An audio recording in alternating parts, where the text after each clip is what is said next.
Alam nyo ba na ang pagpupunta o pag-attend sa mga pagtitipon o sa pagsisimba ay napakahalaga sa buhay ng isang mananampalataya? Ito yung panahon kung kailan nakakapakinig tayo ng salita ng Diyos na magpapatibay ng ating relasyon sa Kanya at magpapainit ng ating pag-ibig sa Kanya. Ito rin yung panahon kung kailan napapalakas natin ang pananampalataya ng ating mga kapwa mananampalataya, napapainit natin ang kanilang pag-ibig sa Panginoon. Ang pakikinig sa mga salita o sa mga mensahe ng Diyos ay napakahalaga sa ating spiritual na aspeto ng buhay. Ayon sa banal na kasulatan, ito ang sinasabi sa Hebrews chapter 10 verse 24 to 25. And let us consider one another to provoke unto love and to good works, not forsaking the assembling of ourselves together, as the manner of some is, but exhorting one another, and so much the more as ye see the day approaching. Sabi ng Biblia, at tayo'y mangagtinginan upang tayo'y mga udyok sa pag-iibigan at mabubuting gawa.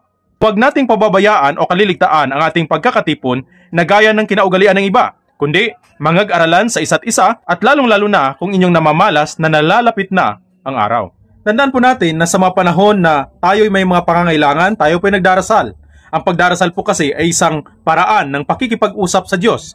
At ang pakikinig naman ng mensahe ng Diyos ay isang paraan upang marinig o maunawaan ang mga mensahe ng Diyos sa atin. Sa madaling salita, kapag nagdarasal ka ay nakikipag-usap ka sa Diyos. At pag nakikinig ka naman ng salita ng Diyos, ang Diyos naman ang nakikipag-usap sa iyo.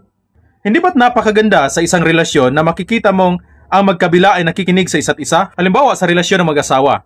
Kapag ka ang babae nagsasalita, ang lalaki naman ay nakikinig. At kapag ka ang lalaki naman ang nagsasalita, ang babae naman ay nakikinig. Dito po lalong tumitibay ang relasyon ng mag-asawa. Ganun din po sa mga magkakaibigan. Kapag kaisa lang ang madalas na pinapakinggan o madalas na nagsasalita at ang isa naman ang siyang madalas na nakikinig, hindi po timbang at dito po lumalabas ang conflict minsan. Ganun din po sa Diyos.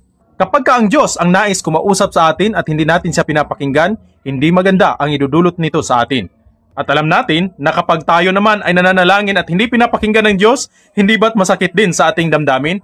Kaya't kapatid, bigyan natin ng panahon ang pakikinig ng salita ng Diyos. Sinasabi natin sa Diyos ang lahat ng ating mga hinaing. Pero sana naman, ang mga nais sabihin ng Diyos ay atin ring dinggin. Tara na sa fellowship.